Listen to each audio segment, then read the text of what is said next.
En el nombre del Padre, y del Hijo, y del Espíritu Santo. Amén. Bueno, y realizamos esta lección con todas las personas que viven intensamente la esperanza. Que el Adviento le suena mucho a esperanza.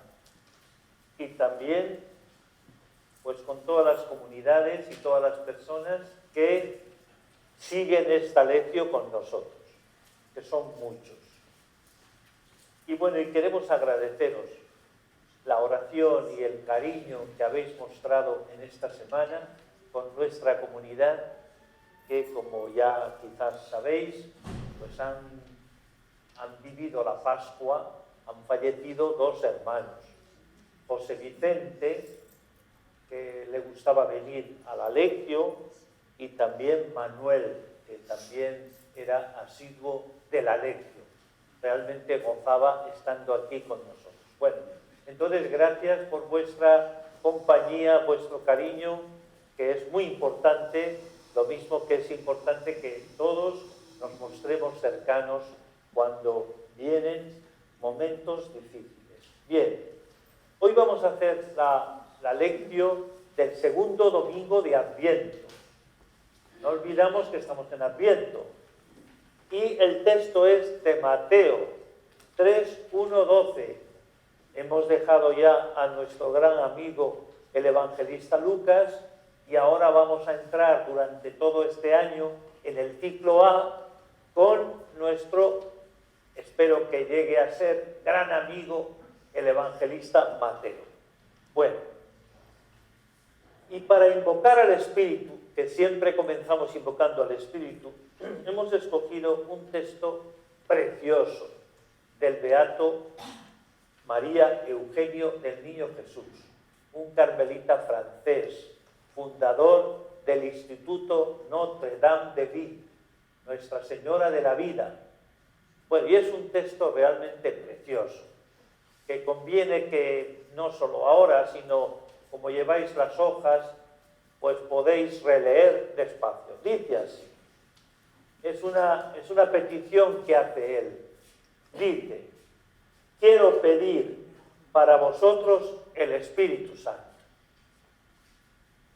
Y esto lo podemos hacer todos, para todos. Quiero pedir para vosotros el Espíritu Santo. Que el Espíritu Santo descienda sobre vosotros y podáis todos decir lo más pronto posible que el Espíritu Santo es vuestro amigo, vuestra luz, que Él es vuestro maestro. Es lo que os deseo a todos, es lo que pido y seguiré pidiendo. La gran riqueza es estar poseídos por el Espíritu Santo, ser transformados por el Espíritu Santo. ¿Qué os parece este texto? Realmente es una maravilla, ¿verdad? O sea, que el Espíritu Santo sea nuestro amigo, sea nuestra luz, sea nuestro maestro. Ven Espíritu, ven Espíritu, ven Espíritu, ven Espíritu, ven Espíritu, ven Espíritu, ven Espíritu, ven Espíritu.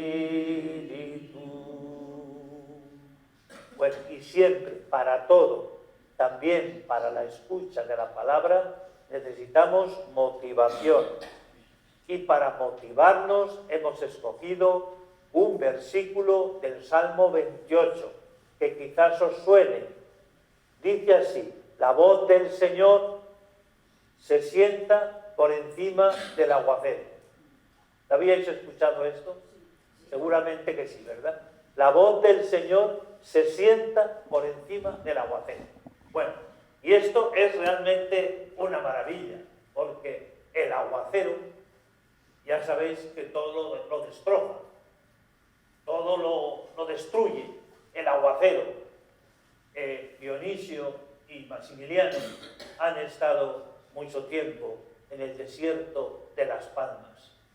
Y allí ha habido fuegos, pero el gran problema, lo que más ha destruido el desierto, ha sido el aguacero.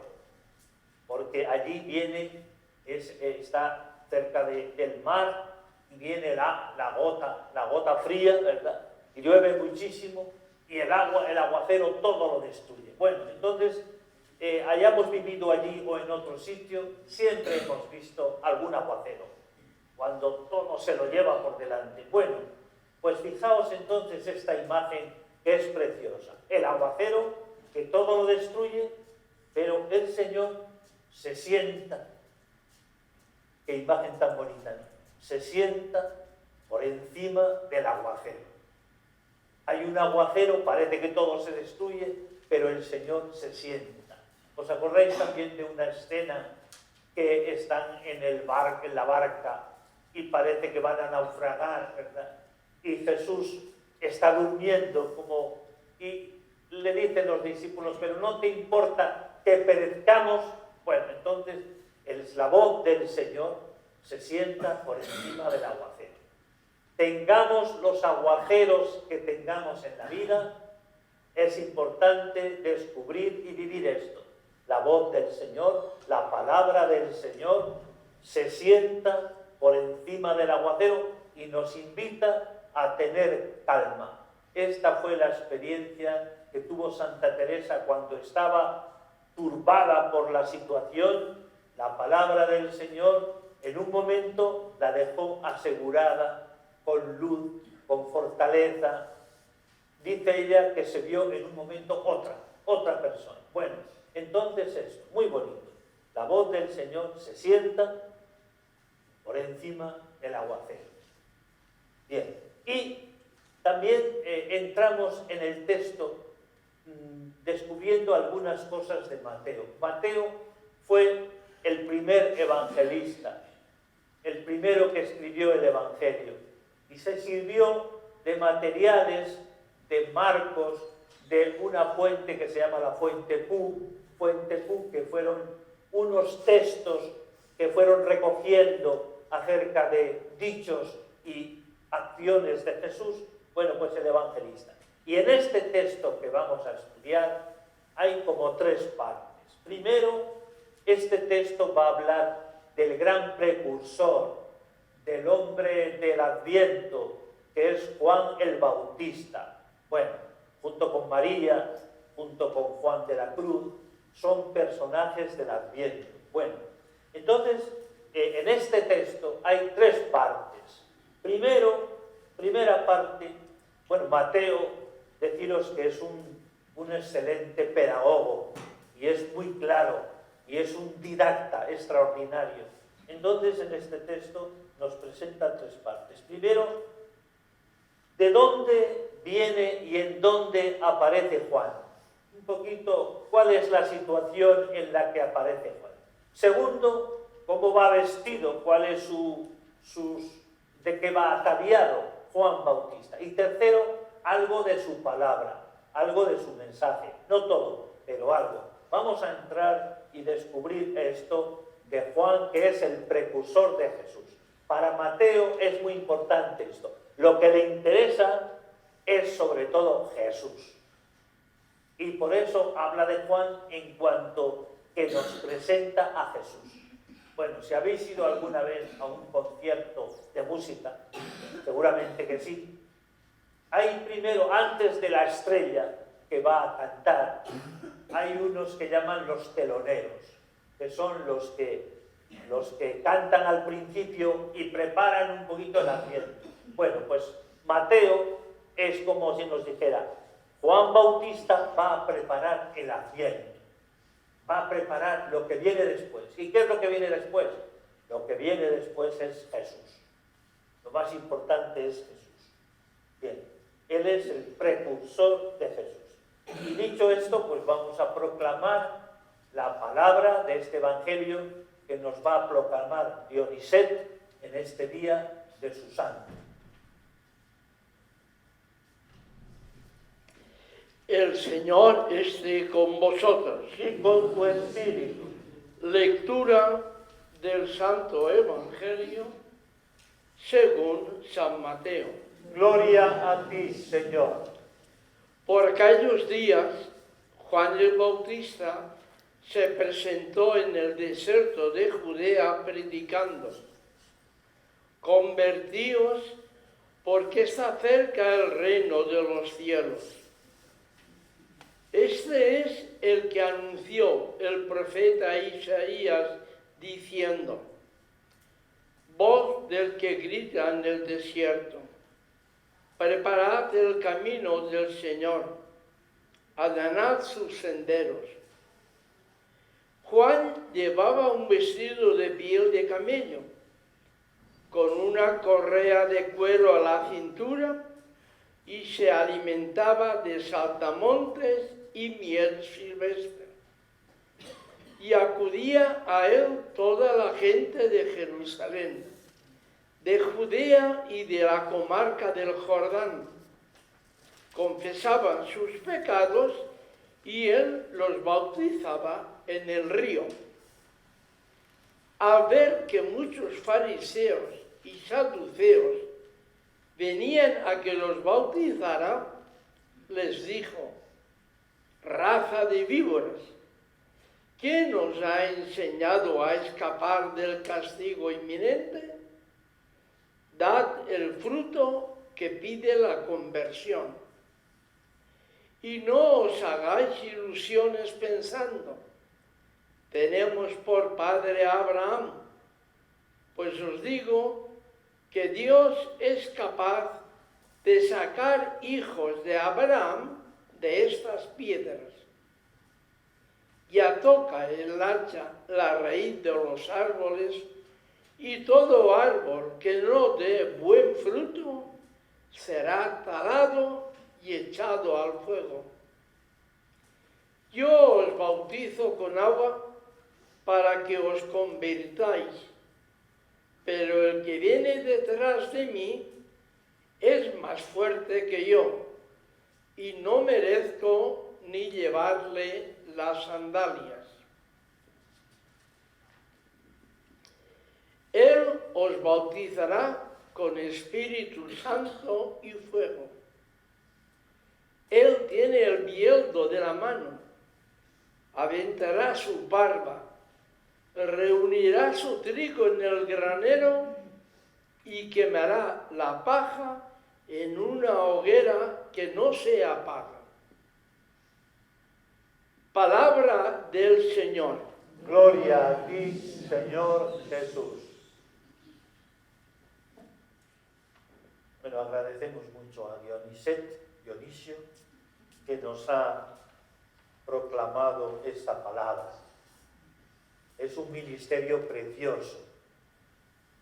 Cuando alguien pone en sus labios la palabra de Dios y la dirige a la comunidad. Un ministerio extraordinario. Ser voz también, voz de una palabra del Señor para todos. Bueno, no sé qué os ha parecido este Evangelio de Mateo. ¿Os ha gustado? Bueno, es muy bonito y tiene mucho mensaje. Vamos a verlo. Primero, recordamos una palabra del Papa Francisco que dice que el Adviento es un encuentro con Jesús. El Adviento, un encuentro con Jesús, y lo que Mateo pretende con su Evangelio es también que nosotros nos encontremos con Jesús. Bien, comenzamos a comentar el texto. Dice: por aquellos días, bueno, ya nos fijamos en esto.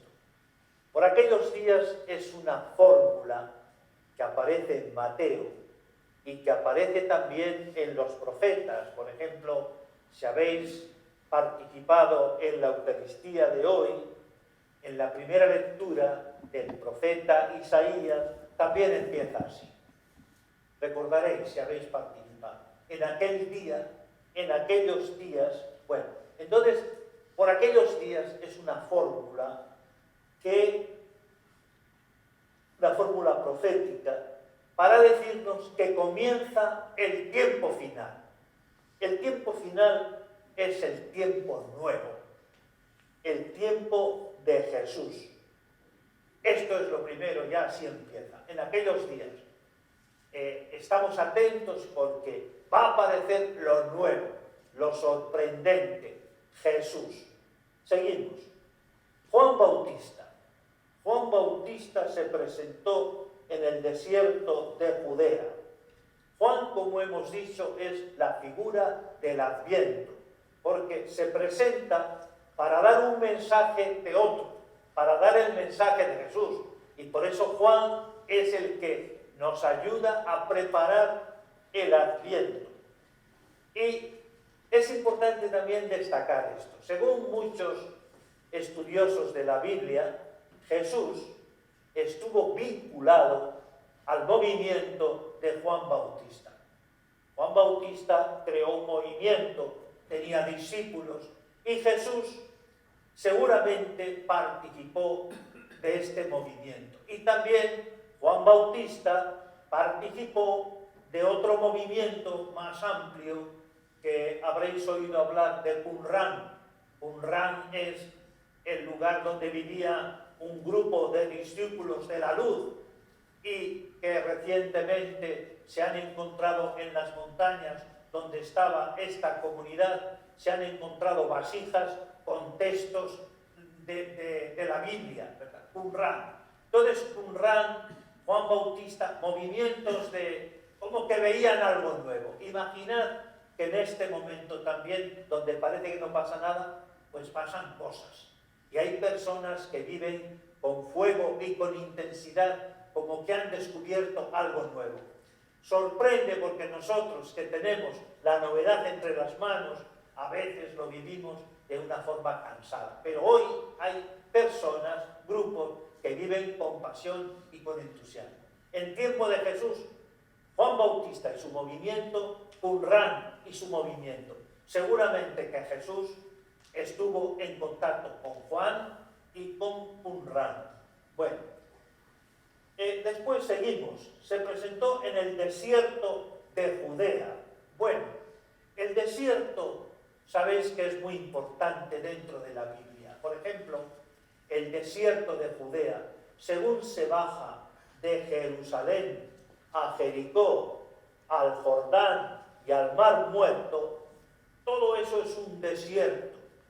Un desierto que si lo habéis recorrido, lo habréis podido observar. Solo se ve de vez en cuando algunas cabras y algunos beduinos con unas tiendas hechas con palos. Bueno, pues esta bajada de Jerusalén a Jericó y al Mar Muerto es el desierto.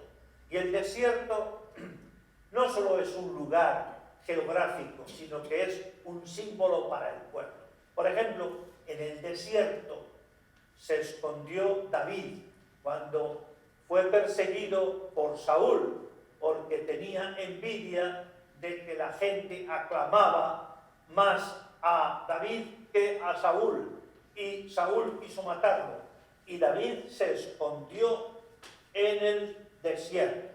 También en el Salmo 63, que rezamos o cantamos los domingos de la primera semana, pues allí también decimos que el desierto es como una tierra reseca, agostada, sin agua. Bueno, ya sabéis, el desierto, tierra reseca, agostada, quemada y sin agua. Bien, también el desierto es la prueba de la fe. Ahí el pueblo experimentó la prueba, porque ellos iban detrás del agua y se encuentran en el desierto sin agua. Iban detrás del vergel de la tierra prometida y se encontraron ahí sin nada. Por eso el desierto es la prueba de la fe, pero también es el encuentro con Dios. El pueblo de Israel sabía que en el desierto se había encontrado con Dios. Aquí entre nosotros está Fernando, que ha vivido grandes temporadas en el desierto de las Batuetas, y él sobre todo dice que cuando aquí en la casa hay silencio, Dice, este silencio me recuerda el silencio de las macuetas, donde uno se encuentra con Dios. Bueno, por tanto el cuento es también el lugar de la escucha para renovar ¿qué? Para renovar la alianza. La alianza es el pacto de amor que Dios hizo con el pueblo y también para volver al amor primero. En el desierto tuvo lugar el amor primero, por eso el pueblo siempre en algún momento quiere volver al amor primero, aquella relación profunda, intensa con Dios. Bueno, entonces ahí es donde predica Juan, en el desierto. Y dice que está predicando. Bueno, elegir el Jordán y el desierto es como volver a revivir la experiencia del Éxodo. ¿Os acordáis?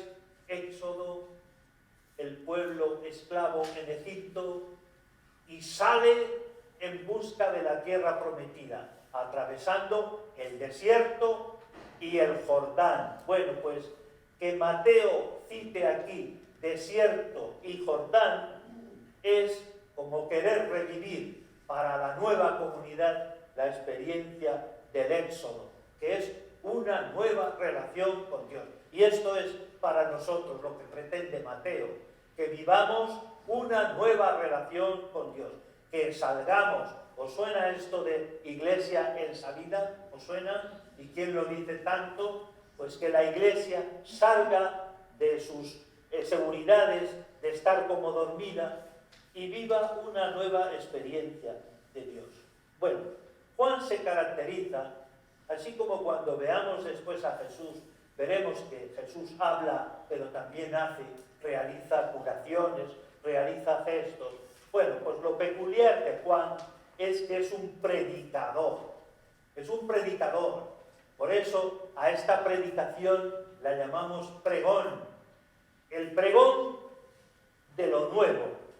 El pregón del cambio es el que hace Juan Bautista. Pregón del cambio. Y a este propósito quiero también citar un texto de San Juan de la Cruz que tiene mucho que ver con esto. Pregón del cambio.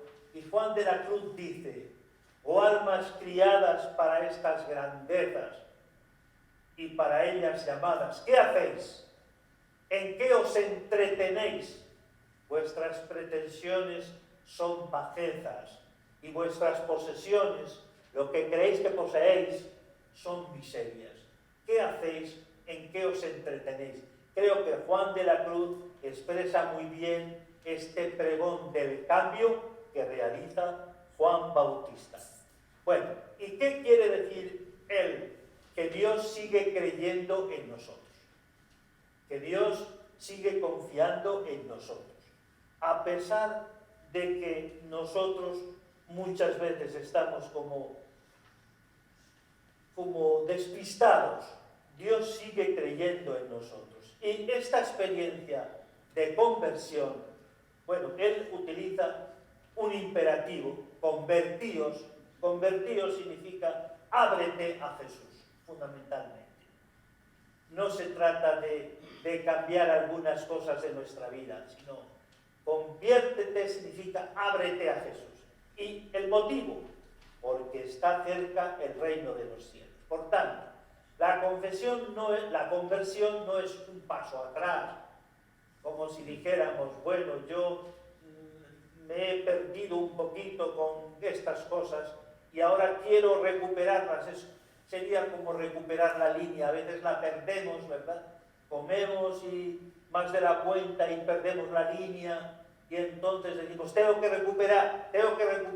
Bueno, pues la conversión no es una vuelta atrás para recuperar lo perdido, sino que es un lanzarnos hacia adelante porque lo nuevo está viniendo.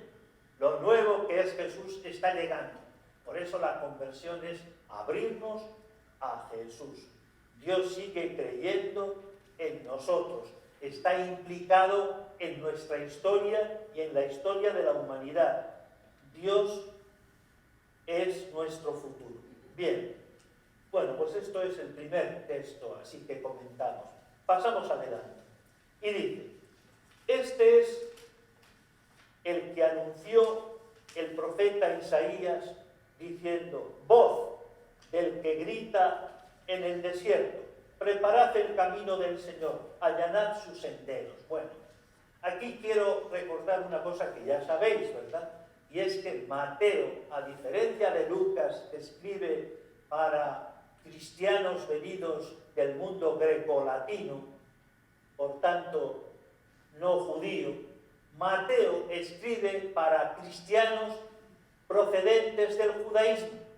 Y los cristianos que vienen del judaísmo saben muy bien, han oído en la sinagoga toda la escritura. Y por eso Mateo va a citar más que ninguno textos del Antiguo Testamento, porque eran muy comunes para la gente que tenía delante. Los grecolatinos, cristianos, no entendían mucho de la escritura, pero los que habían ido semana tras semana a escuchar la palabra en la sinagoga se la sabían. Para los judíos era muy importante retener de memoria los textos bíblicos. Si alguna vez vais al templo de Jerusalén, a las ruinas del templo de Jerusalén, a la pared donde se realizan las plegarias, podréis ver que a la izquierda hay una sinagoga donde se juntan rabinos y judíos venidos de todo el mundo que, como en una especie de competición, empiezan a comentar textos de la Escritura y parece que no terminan y les aplauden cuando, después de haber estado igual un cuarto de hora citando textos de la Escritura, bueno, pues les aplauden porque para ellos es muy importante citar la Escritura, y cuando se pongan delante del muro de las lamentaciones, inclinando la cabeza para no dormirse, ¿verdad?, lo que hacen es recitar textos de la Escritura. Bien, entonces Mateo utiliza muchos textos, el que más de los evangelistas. Bien, y en concreto aquí, pues, utiliza un texto del profeta Isaías. De alguna manera, el Juan Bautista dice que lo que anunció el profeta Isaías se está cumpliendo. ¿Y qué dijo el profeta Isaías? Pues dice, una voz que proclama, preparad el camino del Señor, allanad sus senderos. Bueno, por tanto, el mensaje de Isaías que recoge Juan Bautista es un mensaje cargado de esperanza. Rompe nuestra cerrazón, nuestra dureza y nuestras tristezas y nos invita a la esperanza. Y una cosa muy importante, tanto Isaías como Juan son portavoces, no son la voz, sino que son los que hablan en nombre de Dios. La voz no proviene de ellos, sino que son enviados, no hablan por su cuenta. Esto también es muy hermoso. El profeta siempre habla en nombre de Dios y no habla en nombre de sí mismo, y por tanto no busca el aplauso. Casi después de hablar se esconden y se retiran de nuevo. Bien, entonces esto es lo que el mensaje cargado de esperanza, el predicador como portavoz de Dios. Y la voz parte del desierto, no parte del templo. Esto también es importante destacarlo. Nosotros quizás supondríamos que la voz provendría del templo y de Jerusalén, donde está todos los sacerdotes, toda la sabiduría, parece. Bueno, pues no. La voz parte del desierto, pero tiene un impacto en la capital y en todos los lugares, pero parte del desierto. Atención a esto. Bien, de un Dios olvidado, el profeta nos invita a acoger a Dios. Hace un tiempo se publicó en Fonte, el grupo editorial que tenemos aquí en Burgos, se publicó un libro que se titulaba A Dios no se le echa en falta. Bueno, que es un poquito la sensación que tenemos hoy. A Dios no se está contra Dios, pero no se le echa en falta, no se le echa de menos. Bueno, pues de un Dios olvidado, el profeta invita a acoger a Dios. Por eso nosotros abrimos el corazón de par en par. Bien, seguimos adelante. Y entramos en la segunda parte, que es en la descripción de cómo iba ataviado este profeta del desierto, Juan Bautista. Dice, Juan Bautista llevaba un vestido de piel de camello. Bueno, pues ese era el vestido, piel de camello, pelos de camello, con una correa de cuero, también de otro animal, ceñida a la cintura. Y dice que se alimentaba de saltamontes y miel silvestre. Bueno, este era el vestimenta, una vestidura que no habla precisamente de lujo. Una persona de lujo no va vestida de esa manera. Y esto nos recuerda al profeta Elías. El profeta Elías iba también vestido así. Y todos los profetas llevaban esta vestimenta. Nosotros también, pues a veces, cuando vemos a algunas personas cómo van vestidas, ya decimos, ¿os acordáis cuando los hippies, cuando el movimiento hippie, pues veíamos a una persona con unas vestimenta especial y decíamos, este es hippie? Bueno, pues lo mismo a los profetas, se vestían de esta manera. Y también se alimentan con una asombrosa austeridad. Tengo yo un cuñado que, como me ve regordete, dice, tú es que tendrías que ser más austero para descubrir que vives con Dios. Bueno, esto me dice mi cuñado y tiene razón. A ver si aprendo a ser más austero. Pero desde luego, la austeridad en la alimentación de Juan Bautista es evidente. Saltamontes, ¿os habéis alimentado de saltamontes? Y miel silvestre, recogiendo, ¿verdad?, un poquito de miel silvestre. Bueno, entonces casi parece un vegetariano, diríamos hoy. Bien, es decir, que en esta pobreza de lugar y de alimentación vive entregado a Dios. Vive entregado a Dios. Vive entregado a su causa. Pero, sorprendentemente, podríamos decir, este está ahí abandonado, ¿verdad? Pero dice el texto, dice el Evangelio, que acudía a él toda la gente de Jerusalén, que estaba a unos cuantos kilómetros, de Judea, que era toda la zona, y de la comarca del Jordán, el Jordán que atraviesa de norte a sur hacia el Mar Muerto. Bueno, entonces allí se juntaba toda la gente. Bueno, muchos se sienten atraídos y van a él. Esto es también sorprendente, como cuando parece que no pasa nada en este mundo y que todo está como agostado, pues el Espíritu Santo suscita en nuestro interior como una sed, como un deseo, como un gemido, y esto lo tiene mucha gente. Por eso habréis visto cómo cuando se da alimento del bueno a la gente que tiene sed y que busca, dicen, ¡qué maravilla! ¡Qué maravilla! Recuerdo una vez que tuvimos un encuentro y vinieron unas cuantas personas, en concreto una mujer de la zona de las Huelgas, de Paralillos, de ese barrio, y comentamos el texto que os he dicho antes del Salmo 63. Estoy como una tierra reseca. Oh Dios, tú eres mi Dios, por ti madrugo, mi alma está sedienta de ti. Y ella decía, pero qué maravilla, ¿por qué no me han dicho antes todo esto? ¿Por qué no me han alimentado de esta manera? Bueno, entonces, hay mucha gente que tiene este gemido y esta sed dentro. Seguramente os habréis encontrado y en vosotros mismos encontraréis esta sed.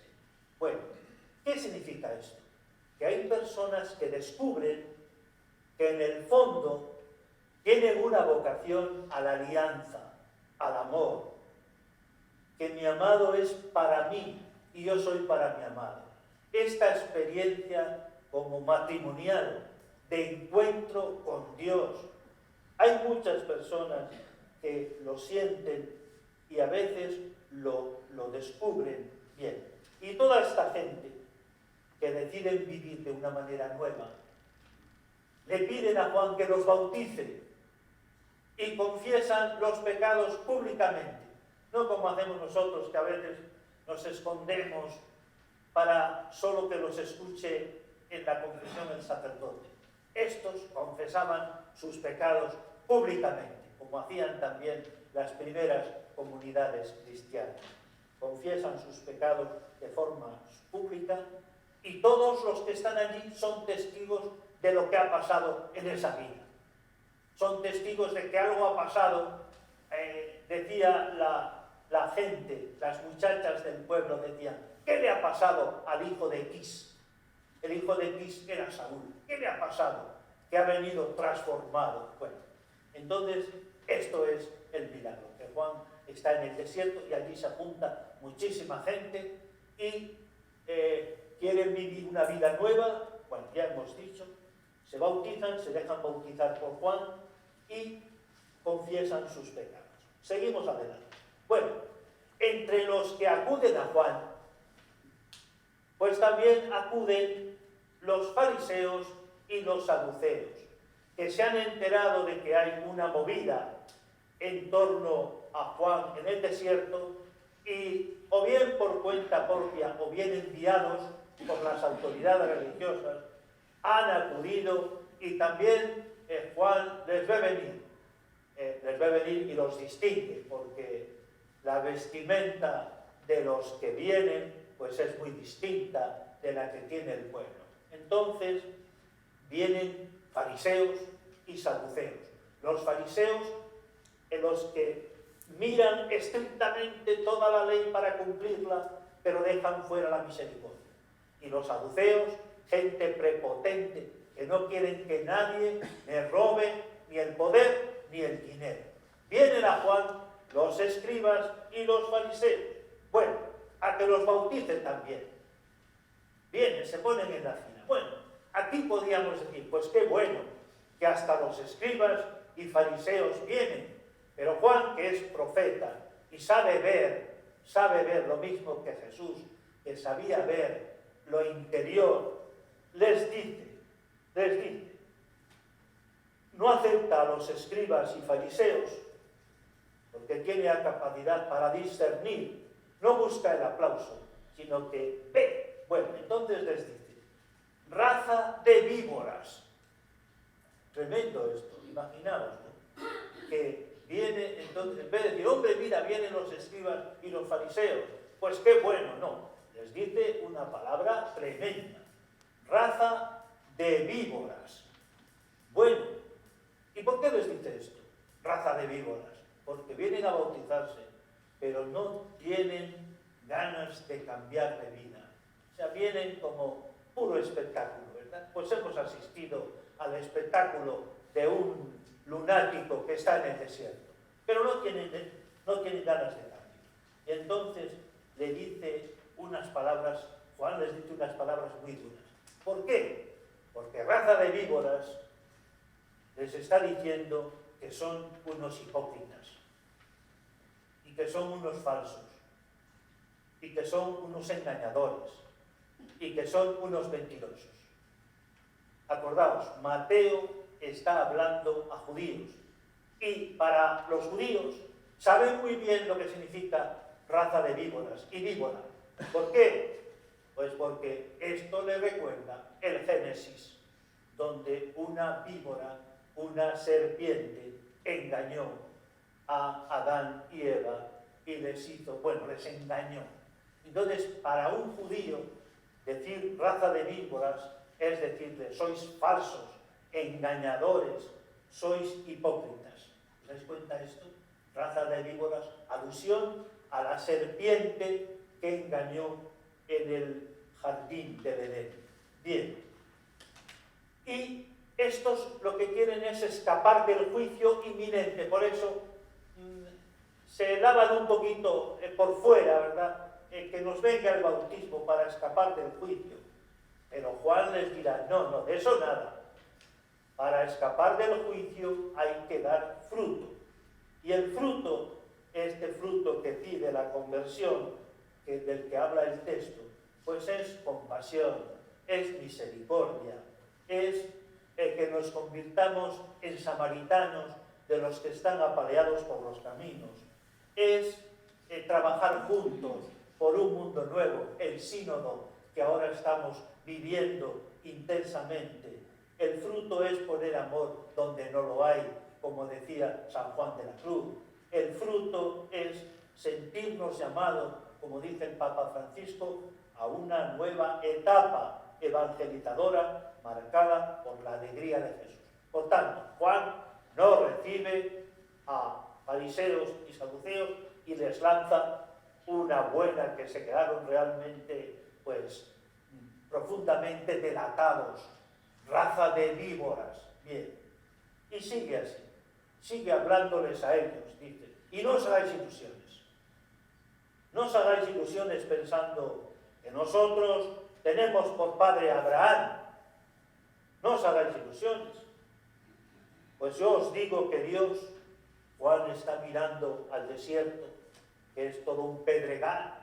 Fijaos la escena, Juan en medio de las rocas, y les dice esto, no os hagáis ilusiones pensando que sois hijos de Abraham, porque, y mirando a las rocas, dice, porque Dios es capaz de sacar hijos de Abraham de estas piedras. El panorama lo tenía ahí bien visible, porque, bueno, ahí están las piedras. Y dice, y sigue diciendo también, bueno, como habréis visto, Mateo utiliza muchas imágenes del campo, porque aquella sociedad era así, y muchos de vosotros, pues, os ha tocado vivir en los pueblos donde esto era normal. El hacha era tan importante tener, en todas las casas había un hacha. Y entonces dice, ya toca el hacha la raíz de los árboles, y todo árbol que no dé buen fruto será talado y echado al fuego.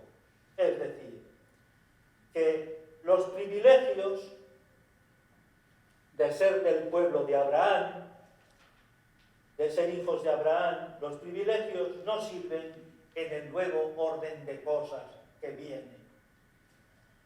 Y con una imagen, con una metáfora del hacha, del leñador, que corta la raíz del árbol, si habéis visto algún olivo, el olivo tiene una raíz grandísima.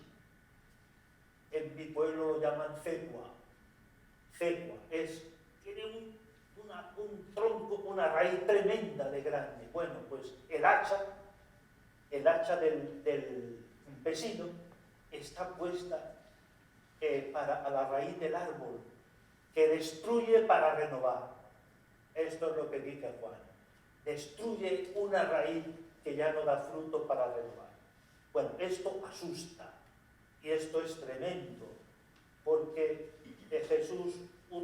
Juan utiliza imágenes muy duras para un israelita que ha cantado muchas veces, y lo hemos cantado, como brotes de olivo, en torno, brotes de olivo, de la cecua, de la raíz, salen nuevos brotes, ha cantado, tienen esperanza. Bueno, pues el hacha está a la raíz del olivo, a la raíz del olivo.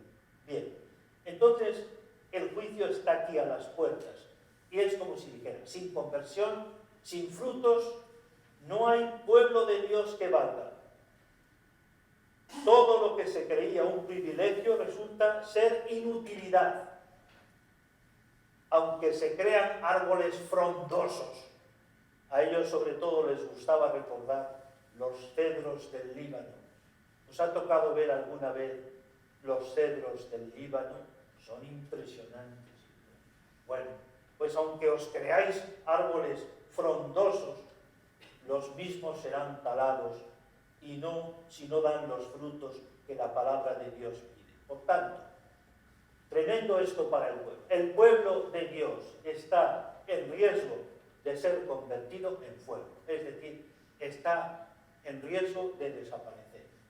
Y más angustiosa y humillante no puede ser la llamada al cambio de vida que les hace Juan el Bautista a los escribas y los fariseos. La única manera de afrontar la vida es la conversión, no entendida como cambio de imagen, sino sobre todo como corazón nuevo. Danos, Señor, un espíritu nuevo, un corazón nuevo. Y termino con la última parte. Dice Juan: yo os bautizo con agua para que os convirtáis. Bueno, esa es la manera de Juan. Bautiza con agua. No tiene las soluciones. No es el protagonista. No es él el esposo, sino, como dirá en otro texto, es él el amigo del esposo. Está anunciando explícitamente a Jesús. Lo nuevo viene con Jesús. Y dice: yo os bautizo con agua para que os convirtáis, pero el que viene detrás de mí es más fuerte que yo, y no merezco ni llevarle las sandalias.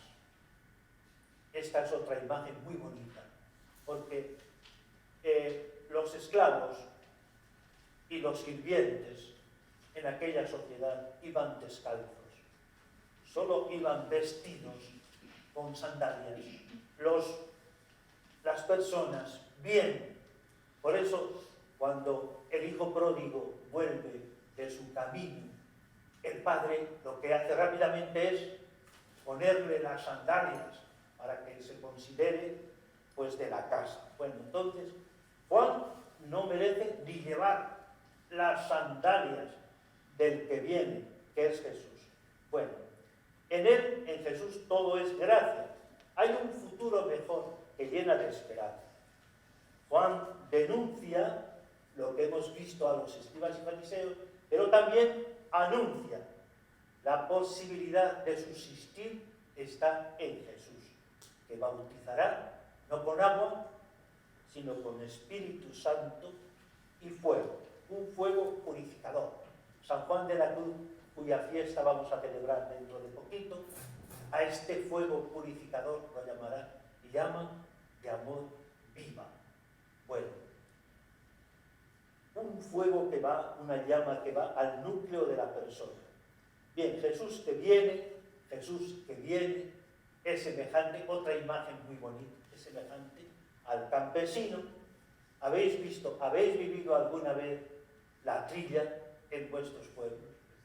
Bueno, pues es semejante al campesino que una vez que ha segado y trilla el trigo o la cebada, pues separa el grano de la paja con la pala para aventar, levanta con su rastrillo al aire lo que ha segado, y la brisa separa el trigo de la paja. Bueno, pues con esta imagen tan bonita termina este texto del Evangelio. Bien, ¿qué respuesta podemos dar a la palabra? 3 preguntas por si alguna nos puede ayudar. Primero, Juan nos prepara para definirnos frente a Jesús y su reino. Esto implica un cambio. ¿Qué es lo que debe cambiar en nuestra vida, en tu vida y en la mía, para vivir con Jesús? Primera pregunta. Segunda, Juan se encaró con las autoridades, no se acomodó. ¿Qué hay que anunciar y denunciar hoy para preparar la llegada de Jesús? ¿Qué tendrá que anunciar y denunciar nuestra Iglesia, aunque ello conlleve persecución? Y tercera, ¿qué conversión te pide, me pide, nos pide hoy el Espíritu Santo? Bien, como para orar la palabra, pues podíamos hacer esto. Venga a nosotros tu reino, Señor, el reino de los cielos, que dice Mateo, porque como escribe para judíos, ellos no querían pronunciar el nombre de Dios en vano, y por eso dice reino de los cielos, pero nosotros sabemos que el reino es de Dios y el reino es Jesús. Por eso, venga a nosotros tu reino, Señor. Es la oración que hacemos esta tarde, todos los que estamos aquí. Venga a nosotros tu reino, Señor. Si os parece, lo decimos orando. Venga a nosotros tu reino, Señor. Y un texto también de San Juan de la Cruz que dice, me holgaré, me gozaré, que no te tardarás si yo espero, si yo te espero, Señor Jesús. Bien. Y sabéis que siempre el adeccio nos lleva a la vida, a las obras. Bueno, y en concreto hemos escogido un texto del Papa Francisco que dice, Jesús nos llama a hacer el bien con humildad. Nos llama a hacer el bien con humildad. Tú puedes hacer el bien que quieras, pero si no lo haces con humildad, como nos enseña Jesús, este bien no sirve, porque es un bien que nace de ti mismo, de tu seguridad, no de la redención que Jesús nos ha regalado. Por eso, hacer el bien, todo lo que podamos, pasar por este mundo haciendo el bien, pero con humildad, sabiendo que la fuerza para hacer el bien nos viene de la gracia, nos viene de Jesús. Es lo que muestra que ha nacido de la redención. Bueno, pues entonces, que este Evangelio nos ayude a vivirlo durante toda la semana. Es importante que, como os lleváis las hojas, pues si queréis lo volvéis a leer en los momentos de oración, os quedáis con alguna frase que más os ha llamado la atención, para que la palabra produzca frutos buenos, frutos del reino, y para que estemos como estemos, en todos los aguaceros de la vida, sepamos que la voz del Señor se sienta por encima del aguacero. Bueno, pues buenas noches, y quería deciros que el próximo día, el martes, es el día 6. Nosotros estamos por celebrar también Lectio Divina el día 6. No sé si estáis dispuestos, os parece bien, aunque es fiesta laboral, el día de la Constitución, pero bueno, si os parece, nosotros el próximo martes, día 6, nos juntamos aquí. Buenas noches y gracias a todos por vuestra presencia.